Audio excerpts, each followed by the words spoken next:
noches, estimado licenciado. En esta oportunidad desarrollaré el tema de la tercera evaluación con respecto al 40%. El tema que me ha tocado es el proceso abreviado en materia laboral. Primeramente, comprenderemos que en Latinoamérica, sobre todo, los procesos laborales se dan de dos maneras, de parte de la oralidad y también de parte de la escrita.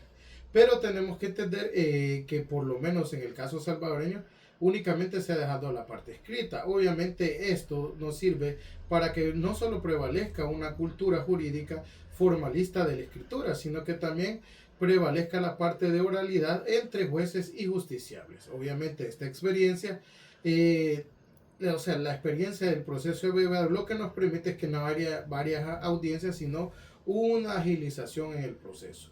Esto, obviamente, siempre regulado o entendido como el proceso de protección de los derechos fundamentales que incluya un carácter preferente y sumario, como con reglas simples y una celeridad acentuada. Obviamente, siempre con medidas cautelares y una inversión de la carga de la prueba que sea con una ejecución de la sentencia inmediata y provisional. Todo esto visto en el 20 Congreso de la Sociedad Internacional de Derecho del Trabajo y la Seguridad Social en Chile 2002. En este congreso, obviamente, en la parte de nuevos sistemas procesales de trabajo en América Latina, dado con la ponencia de Adolfo Ciudad Reynal. Ahora comprenderemos las reformas. Obviamente, las reformas que se han hecho aquí con el proceso abreviado en materia laboral. Esto no tiene mucho tiempo. Este decreto legislativo, siendo el número 658, es algo reciente porque es del 8 de febrero de 2023, donde fue aprobada una serie de reformas al Código del Trabajo, donde obviamente después fue publicado en el Diario Oficial número 50, tomo 438, el lunes 13 de marzo del 2023. Entonces, las reformas entraron en vigencia el miércoles 22 de marzo del 2023, donde dichas reformas, sus principales motivaciones para esto fueron garantizar la protección jurisdiccional y una pronta y cumplida justicia, así como descongestionar los juzgados en materia laboral. Esto entendiendo también como que existe un antecedente. Primero hay que recapitular que el Código de Trabajo está vigente desde 1972, lo cual implica que no solo necesita una revisión exhaustiva, sino una acorde dimensionalidad de la norma jurídica, porque es un código que es preconstitucional, entonces tiene que ser revisado exhaustivamente para llegar no solo a la parte de la actualidad, sino que incluso estar en sintonía con la Constitución. Obviamente parte de las reformas que se dieron y que entenderemos fueron la clasificación de las cuantías que se dieron en el artículo 425. Primeramente, en el 425 estaba regulado por la cuantía de 200 colones. Esta cuantía entendida en dólares como 22.86 dólares de los Estados Unidos. Para tramitar este proceso, esto fue reestructurado, ha sido reestructurado para quitar y que el proceso abreviado se dé de una cuantía diferente. Estas reformas de cuantía obviamente tienen y dan que tienen que contestar a la realidad salvadoreña, a la realidad que tenemos actualmente, en el cual tenemos que dar una versión más actualizada porque no corresponde a 200 colones, o sea, 22.86 dólares. Ahora, la cuantía, o sea, que dijo el nuevo o la reforma que se ha dado en el 425 es que los procesos ahora los procesos de cuantía serán que no excederán los 3 salarios mínimos mensuales del sector comercio y servicios. Esto para lograr el trámite del proceso abreviado, entendiendo como el salario mínimo actualmente como 400.80 dólares de salario mínimo en el sector comercio y servicios.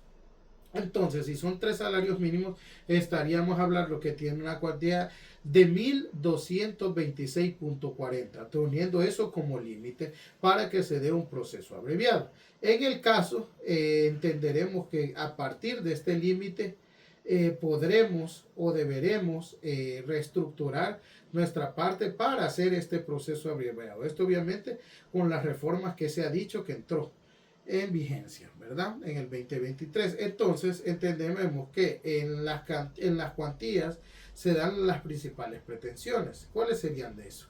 Una, obviamente, si hay en el caso para hacer este proceso abreviado una indemnización por despido injusto, aparte que se podía hacer sobre salarios adeudados, todo esto con las cuantías, un complemento al salario mínimo, también las vacaciones completas y entendiendo los aguinaldos completos. Estas podían ser las principales pretensiones que se den.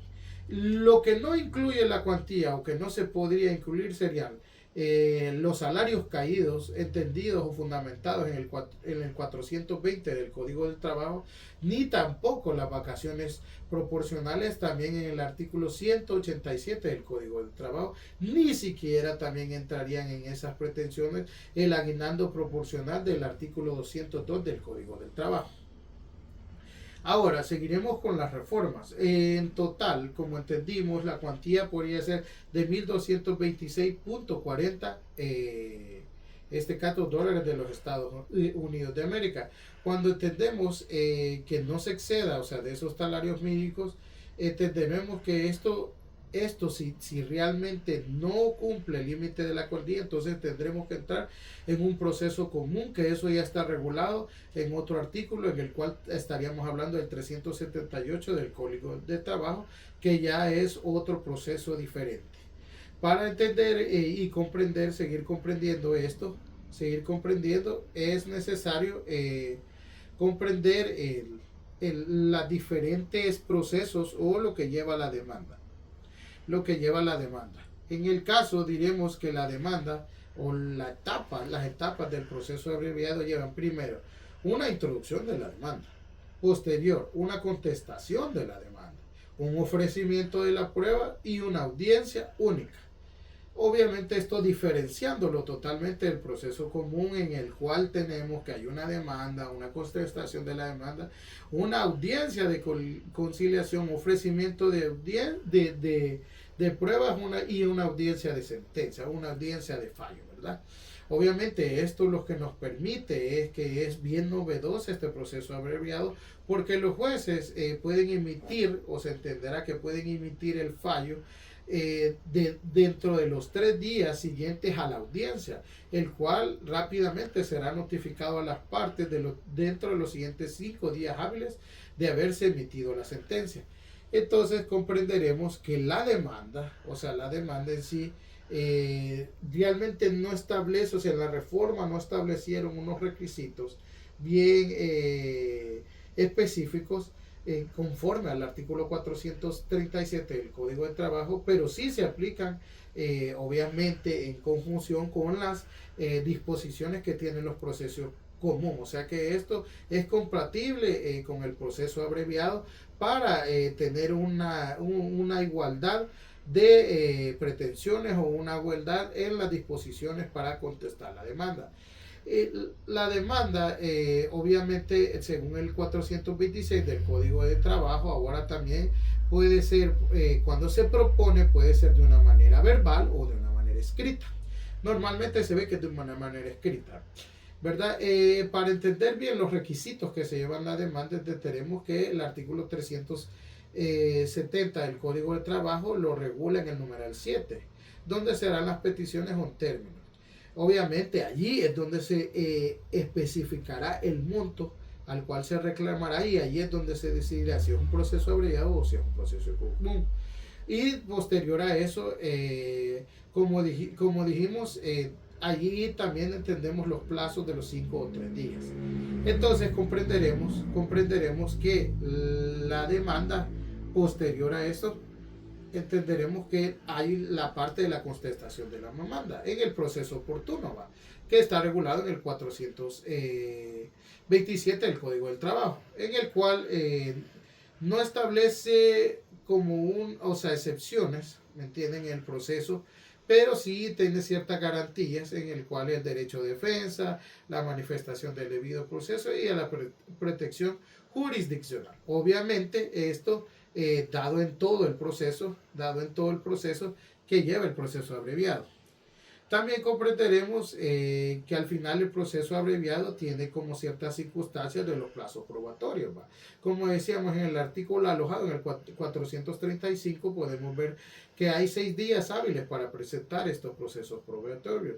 Obviamente, esto regulado también en el 476, donde se ofrecerá toda la prueba, a excepción de los testimoniales que tienen otro tipo de plazos regulados en el 435, que puede tener otras excepciones de los 6 días. Entonces, esto hay que entender que estos plazos no son prolongables, o sea que definitivamente hay que cumplir con la norma. Y obviamente esto, como decíamos anteriormente, también en el 479 está los plazos que para pronunciar la sentencia y notificarla, en este caso a las partes, después de la sentencia definitiva del juez. Eso sería todo de mi parte. Una feliz noche.